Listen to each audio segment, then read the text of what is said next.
ঢাকা বিশ্ববিদ্যালয়ের ইতিহাসে সবচেয়ে বেদনাদায়ক একটি অধ্যায় জগন্নাথ হল ট্র্যাজেডি। আজ সেই ট্র্যাজেডির ৩৯ বছর পূর্তি। এই দিনে ডাকসু ভিপি সাদিক কায়েম বলেছেন, আর কোনো অক্টোবর ট্র্যাজেডি চাই না। কেন বললেন তিনি? আজ জানব সেই গল্প। ভিডিওটা শেষ পর্যন্ত দেখুন, কারণ আজকের আলোচনায় আছে ইতিহাস, আছে শিক্ষা, আর আছে আমাদের ভবিষ্যতের জন্য সতর্কবার্তা। আর যদি বিশ্ববিদ্যালয়ের নিরাপত্তা ও শিক্ষার্থীর জীবনের মূল্যকে সমর্থন করেন, একটা লাইক দিন, কমেন্টে লিখুন আর কোনো ট্র্যাজেডি নয়, আর সাবস্ক্রাইব করুন আজকের হট নিউজ চ্যানেল। আজ ১৫ অক্টোবর, ঢাকা বিশ্ববিদ্যালয় শোক দিবস। ১৯৮৫ সালের এই রাতে ঘটে যায় এক ভয়াবহ দুর্ঘটনা। জগন্নাথ হলের অনুদ্বৈপায়ন ভবনের টেলিভিশন কক্ষের ছাদ ধসে পড়ে। মাত্র কয়েক মিনিটের মধ্যেই মাটি চাপা পড়ে ৪০ জন মানুষ, যাদের মধ্যে ২৬ জন ছাত্র আর ১৩ জন ছিলেন কর্মচারী ও অতিথি। আহত হন আরও শতাধিক।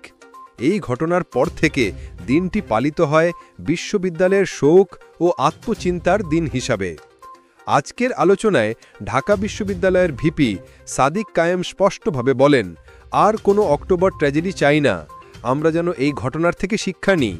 তিনি আরও যোগ করেন, এখনও মৌসিন হল, সূর্যসেন হল, সলিমুল্লাহ হলের ছাদের অবস্থা ভালো নয়, এগুলো দ্রুত মেরামত করতে হবে, বাজেট বাস্তবায়ন করতে হবে।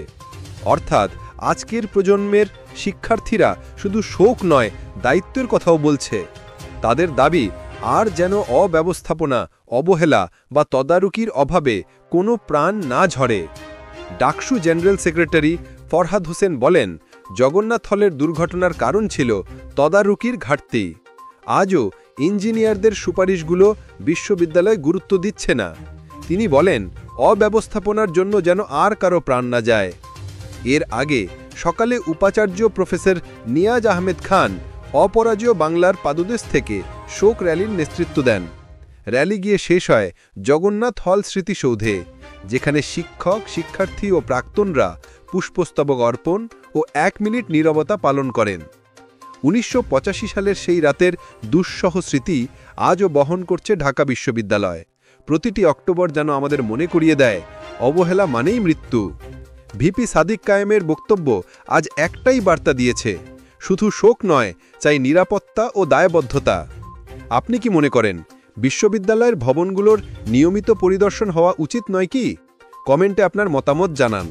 আর এমন তথ্যভিত্তিক আবেগঘন নিউজ সবার আগে পেতে লাইক দিন, শেয়ার করুন আর সাবস্ক্রাইব করুন আজকের হট নিউজ চ্যানেল।